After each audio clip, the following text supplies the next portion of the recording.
ಇಲ್ಲಿ ನೀವು ನೋಡ್ತಿರುವ ನಾಯಿಯ ಹೆಸರು ಬೀಗಲ್. ಇದು ಇಂಗ್ಲೆಂಡ್‌ನಲ್ಲಿ ಒರಿಜಿನೇಟ್ ಆಗಿತ್ತು. ನೋಡ್ಲಿಕ್ಕೆ ಕ್ಯೂಟ್ ಆಗಿದ್ರು ಇದಕ್ಕೆ ಆಟಿಟ್ಯೂಡ್ ಜಾಸ್ತಿ. ಇದನ್ನ ನೀವು ಬೈದ್ರೆ ಇಲ್ಲದ್ರೆ ಏನಾದ್ರು ಜೋರ್ ಮಾಡಿದ್ರೆ ಈ ತರ ಕ್ಯೂಟ್ ಆಗಿ ಹೋಗಿ ಮಲ್ಕೊಳ್ತದೆ. ನೀವು ಏನ್ ಹೇಳಿದ್ರು ರೆಸ್ಪಾಂಡ್ ಮಾಡಲ್ಲ. ಆದ್ರೆ ನೀವು ಫುಡ್ ಏನಾದ್ರು ತೋರಿಸಿದ್ರೆ ಪಕ್ಕ ನಿಮ್ಮ ಹತ್ರ ಓಡಿ ಬರ್ತದೆ. ಇದು ತುಂಬಾನೇ ಫ್ರೆಂಡ್ಲಿ ಆದ ಡಾಗ್. ನಿಮ್ಮ ಮನೆಯ ಕಂಡೀಷನ್ಸ್‌ಗೆ ಬೇಗನೆ ಅಡ್ಯಾಪ್ಟ್ ಆಗ್ತದೆ.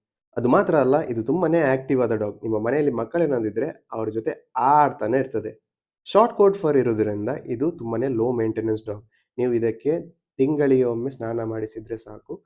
ಮತ್ತೆ ತಿಂಗಳಿಗೆ ಒಮ್ಮೆ ಇದರ ನೇಲ್ಸ್ ಕಟ್ ಮಾಡಬೇಕು. ಇದಕ್ಕೆ ಕಾಮನ್ ಆಗಿ ಅಷ್ಟೇನು ಹೆಲ್ತ್ ಇಶ್ಯೂಸ್ ಬರಲ್ಲ. ಬಟ್ ಇದರ ಇಯರ್ಸ್ ಫ್ಲಾಪಿ ಆಗಿರುವ ಕಾರಣ ಇದರ ಇಯರ್ಸ್ ಅನ್ನು ನೀವು ಕ್ಲೀನ್ ಮಾಡ್ತಾ ಇರಬೇಕು. ಇಲ್ಲಾದ್ರೆ ಇನ್ಫೆಕ್ಷನ್ ಆಗುವ ಚಾನ್ಸಸ್ ಇದೆ. ಈ ಬ್ರೀಡ್ ಅನ್ನು ಹಳೆಗಾಲದಲ್ಲಿ ರಾಬಿಟ್ ಹಿಡಿಲಿಕ್ಕೆ ಹಂಟರ್ಸ್ ಯೂಸ್ ಮಾಡ್ತಿದ್ರು. ಅದಕ್ಕೆ ಇದು ಈಗಲೂ ತುಂಬಾ ಸ್ನಿಫಿಂಗ್ ಮಾಡ್ತದೆ. ಸ್ನಿಫಿಂಗ್ ಅಂದ್ರೆ ಸ್ಮೆಲ್ ಮಾಡೋದು.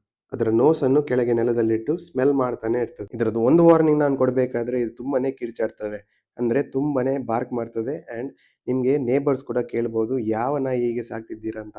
ಅಷ್ಟೊಂದು ಬಾರ್ಕಿಂಗ್ ಅಂಡ್ ಹೌಲಿಂಗ್ ಮಾಡ್ತದೆ. ನಿಮ್ಮ ಮನೆಗೆ ಒಂದು ತುಂಬಾ ಫ್ರೆಂಡ್ಲಿ ಆದ, ತುಂಬಾ ಆಕ್ಟಿವ್ ಆದ ಅಂಡ್ ಲೋ ಮೇಂಟೆನೆನ್ಸ್ ಡಾಗ್ ಬೇಕಾದ್ರೆ ಈ ಡಾಗ್ ಅನ್ನು ನೀವು ಚೂಸ್ ಮಾಡಬಹುದು.